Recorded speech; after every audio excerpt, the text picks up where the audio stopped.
সারাদিন কেটে যাবে কলমির গন্ধ ভরা জলে ভেসে ভেসে।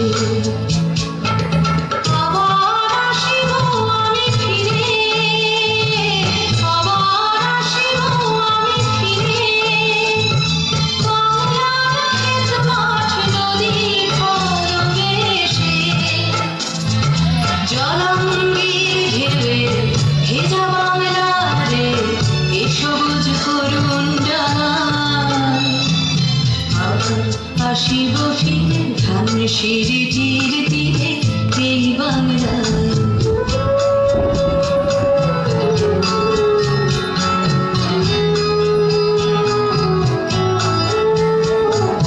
হয়তো দেখিবে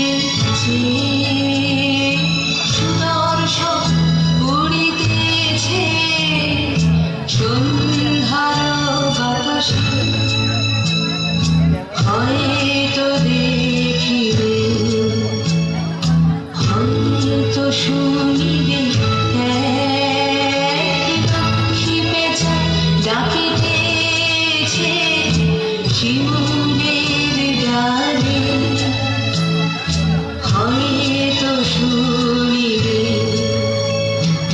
হয়তো খয়ের ধান ছড়াতেছে শিশু এক উঠানের ঘাসে ঘাসে। রূপসার ঘোলা জলে হয়তো কিশোর সাদা ছেঁড়া পারে ডিঙাবায়।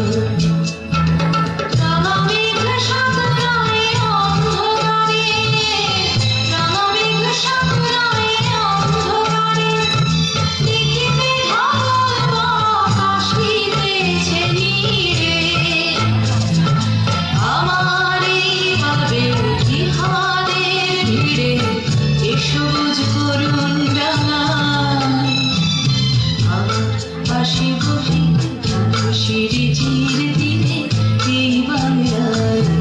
আবার আসিব ফিরে ধানসিঁড়িটির তীরে এই বাংলায়। হয়তো মানুষ নয় হয়তো শঙ্খ চিল শালিকের বেশে। আবার আসিব ফিরে ধানসিঁড়িটির তীরে এই বাংলায়। আবার আসিব ফিরে ধানসিঁড়িটির তীরে এই বাংলায়। রবীন্দ্রনাথ ঠাকুরের হঠাৎ দেখা। রেলগাড়ির কামরায় হঠাৎ দেখা, ভাবিনি সম্ভব হবে কোনোদিন। আগেও কি বারবার দেখেছি লাল রঙের শাড়িতে ডালিম ফুলের মতো রাঙা। আজ পরেছে কালো রেশমের কাপড়, আঁচল তুলেছে মাথায়, দোলন চাপার মতো চিকন গৌর মুখখানি ঘিরে। মনে হলো কালো রঙে একটা গভীর দূরত্ব ঘনিয়ে নিয়েছে নিজের চারিদিকে, যে দূরত্ব সর্ষে ক্ষেতের শেষ সীমানায় শালবনের নীলাঞ্জনে। থমকে গেল আমার মনটা, চেনা লোককে দেখলেন অচেনার গাম্ভীর্যে। হঠাৎ খবরের কাগজ ফেলে দিয়ে আমাকে করলেন নমস্কার। সমাজবিধির পথ গেল খুলে, আলাপ করলেন শুধু কেমন আছো, কেমন চলছে সংসার ইত্যাদি। সে রইল জানলার বাইরের দিকে চেয়ে, যেন কাছের দিনে ছোঁয়াচ পার হওয়া চাহনিতে। দিলে অত্যন্ত ছোট দুটো একটা জবাব, পুরোটা বা দিলেই না, বুঝিয়ে দিলে হাতের অস্থিরতায় কেন এসব কথা। এর চেয়ে অনেক ভালো চুপ করে থাকা। আমি ছিলাম অন্য বেঞ্চিতে ওর সাথীদের সঙ্গে। এক সময় আঙুল নেড়ে জানালে কাছে আসতে। মনে হলো কম সাহস নয়। বসলুম ওর এক বেঞ্চিতে, গাড়ির আওয়াজ দাঁড়ালে বললে মৃদুস্বরে, কিছু মনে করো না, সময় কোথা সময় নষ্ট করবার। আমাকে নামতে হবে পরের স্টেশনে, দূরে যাবে তুমি, দেখা হবে না আর কোনোদিনই। তাই যে প্রশ্নটার জবাব এতকাল থেমে আছে শুনবো তোমার মুখে, সত্য করে বলবে তো? আমি বললেন বলবো। বাড়ির আকাশের দিকে তাকিয়ে শুধু, আমাদের গেছে যেদিন একেবারে কি গেছে, কিছুই কি নেই বাকি। একটুকু রইলেন চুপ করে, তারপরে বললেন, রাতের সব তারাই আছে দিনের আলোর গভীরে।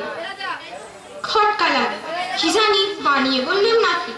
ও বললে, থাক এখন যাও ওদিকে। সবাই নেমে গেল পরের স্টেশনে। আমি চললেন একা। নমস্কার। এত সুন্দর একটা কবিতা আমাদের সামনে তুলে ধরার জন্য।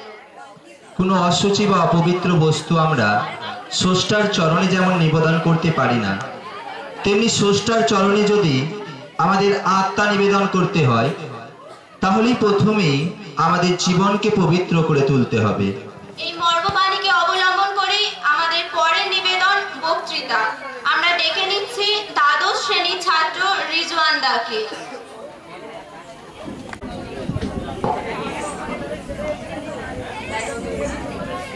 সর্বপ্রথম জানাই আজকের এই অনুষ্ঠানের সভাপতি আল আমিন কোচিং সেন্টারের প্রধান শিক্ষক আজহার উদ্দিন সরকার সাহেবকে শুভেচ্ছা, অভিনন্দন, ভালোবাসা। তারপরে পরেই এই আল আমিন কোচিং সেন্টারের সহশিক্ষক মিনহাজউদ্দিন সরকার ও কুমার স্কুলে ও অন্যান্য শিক্ষিকাদের জানাই অভিনন্দন, শুভেচ্ছা ও ভালোবাসা। তারপরে পরেই এই মঞ্চের সামনে বসে থাকা আল আমিন কোচিং সেন্টারের সমস্ত ছাত্রছাত্রীদেরকে জানাই শুভেচ্ছা, প্রতি ভালোবাসা। আজকের প্রথমে এই অনুষ্ঠানের আগেই জানাই এই আল আমিন কোচিং সেন্টারের সঙ্গে আমার কতটা সম্পর্ক। এই আল আমিন কোচিং সেন্টার দীর্ঘ 5 বছর ধরে চলছে, কিন্তু আমার এই আল আমিন কোচিং সেন্টারের সঙ্গে সম্পর্ক 4 বছরের। 9, 10, 11, 12 4 বছরে আল আমিন কোচিং সেন্টারের সঙ্গে আমি যুক্ত আছি। আমি শুধু কুমার স্কুলের স্যারের কাছে পড়লেও অন্যান্য স্যারের সঙ্গে আমার যথেষ্ট সম্পর্ক আছে ও আল আমিন কোচিং সেন্টারের সঙ্গে আমার যথেষ্ট সম্পর্ক আছে। এই 4 বছরে আমার যা অভিজ্ঞতা, অভিজ্ঞতা অর্জন করেছি আল আমিন কোচিং সেন্টার সম্পর্কে কিছু বলতে চাই। আমি মনে করি, আমার ধারণা হয় এই অঞ্চলের মধ্যে আল আমিন কোচিং সেন্টার 1 নম্বর। কারণ এখানে যা পড়াশোনা হয় অন্য জায়গায় হয়তো এরকম হয় না। কারণ এখানে সুশিক্ষ দ্বারা প্রতিষ্ঠিত শিক্ষা দেওয়া হয়। এখানে বিভিন্ন রকম শিক্ষা একত্রে দেওয়া হয়। অন্য জায়গায় পড়তে গেলে সায়েন্সের আলাদা মাস্টার, আর্টসের আলাদা মাস্টার, অন্যান্য বিষয়ের আলাদা আলাদা মাস্টার ও আলাদা পয়সা দিতে হয়। কিন্তু এই আল আমিন কোচিং সেন্টারে আলাদা মাস্টার হলেও পয়সা কিন্তু খুব অল্পর মধ্যেই দিতে হয়, যা বর্তমান পরিস্থিতি প্রত্যেক পরিবারের জন্য সহজ হয়ে যায় মাত্র 150 থেকে 200 টাকার মধ্যে। তাই এই আল আমিন কোচিং সেন্টার আস্তে আস্তে দীর্ঘিত হতে চলেছে, প্রসারিত হতে চলেছে। আমি যখন এই আল আমিন কোচিং সেন্টারে প্রথম আসি তখন মাত্র 40-50টা ছাত্র ছিল। আজকে প্রায় 150-200-র উপরে ছাত্রছাত্রী এখানে উপস্থিত হয়েছে, এই আল আমিন কোচিং সেন্টারে শিক্ষিত হতে এসেছে। তাই আল আমিন কোচিং সেন্টারের শিক্ষকদের আমি জানাই আরো অভিনন্দন। আল আমিন কোচিং সেন্টারের শিক্ষকরা যেভাবে আল আমিন কোচিং সেন্টার ছাত্রছাত্রীদের শিক্ষিত দেয় তা বলে শেষ করা যাবে না। এমনও এই আল আমিন কোচিং সেন্টারের শিক্ষকদের রেকর্ড আছে, যে আমি যার কথা প্রথমেই বললাম, আল আমিন কোচিং সেন্টারের প্রধান শিক্ষক আজহার উদ্দিন সাহেব, তিনি এমন রেকর্ড আছে বছরের 80টি দিনের মধ্যে 80টা দিনই পড়িয়েছেন, একটা দিনও কামাই করেনি, এরকমও রেকর্ড আছে আল আমিন কোচিং সেন্টারের শিক্ষকদের। এই জন্য আজহার উদ্দিন স্যারকে এবং অন্যান্য স্যারকে আমার তরফ থেকে অনেক অভিনন্দন জানাই। তারপরে আজকে যে এই কালচারাল প্রোগ্রাম অনুষ্ঠিত হয়েছে এই সম্বন্ধে আমি কিছু বলি।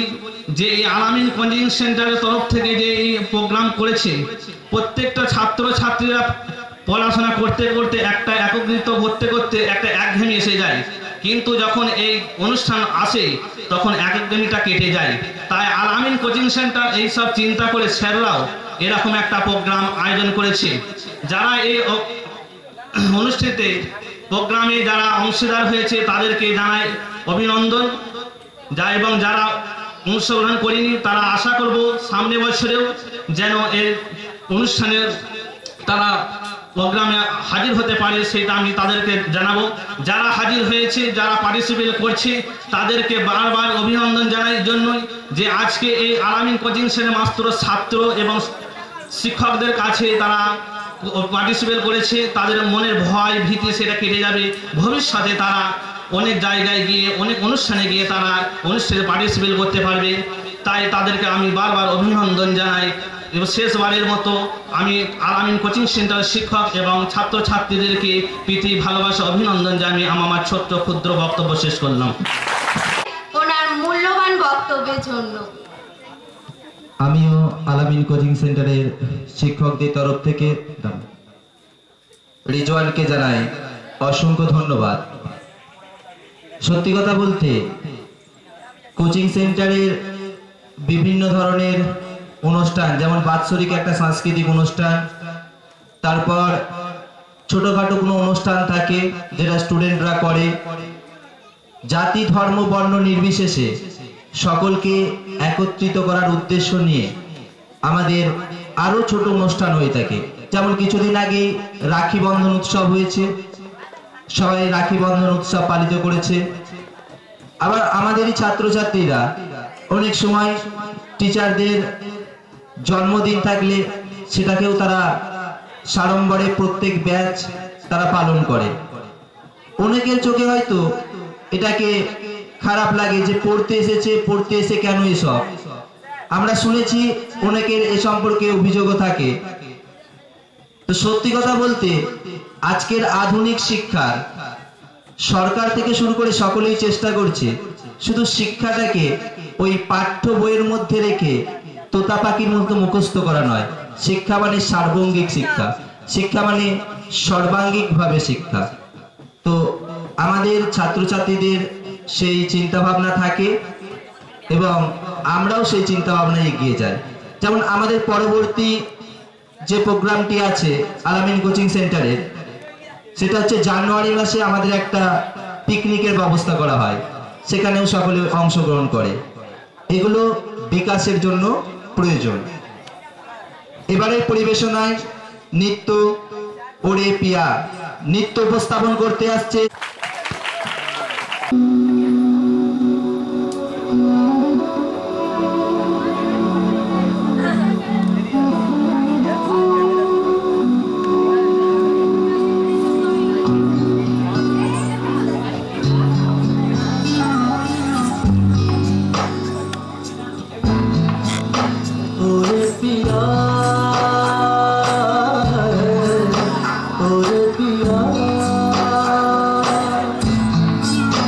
Oh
ব্যানার্জির প্রতি খুব সুন্দর একটি নৃত্য পরিবেশনের জন্য।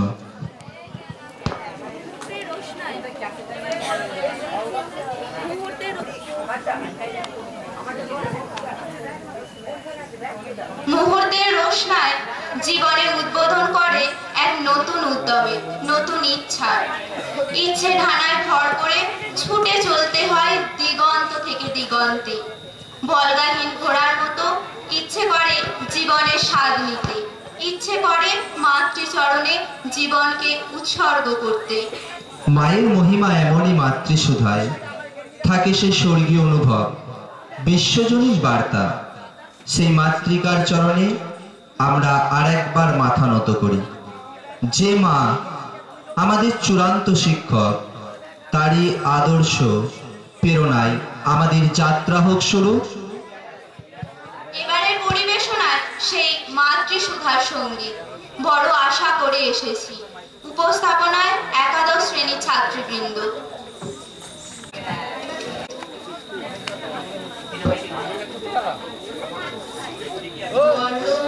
আশা করে এসেছি গো কাছে ডেকে নাও, ফিরায়ো না জননী। বড় আশা করে এসেছি গো কাছে ডেকে নাও, দিনহীনে কেহ চাহে না, তুমি তারে রাখিবে জানি গো।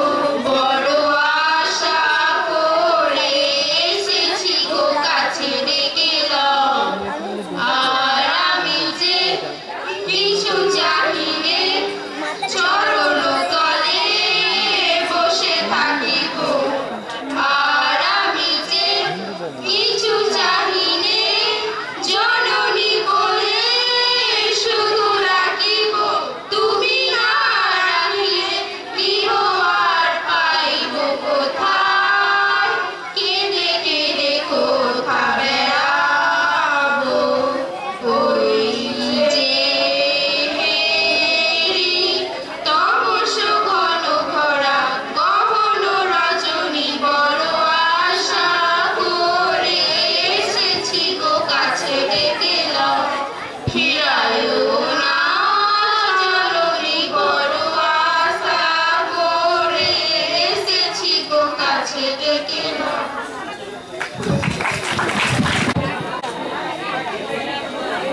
আমরা একাদশ শ্রেণীর ছাত্রীদের কণ্ঠে এবার আমরা অনুষ্ঠানের স্বাদ পরিবর্তন করে নেব। এই অনুষ্ঠানের মাঝে আমরা শুনে নেব আজকের বিশেষ বিশেষ সংবাদ। সংবাদ পরিবেশনার জন্য মঞ্চে ডেকে নিচ্ছি সৌমেন রুই দাসকে।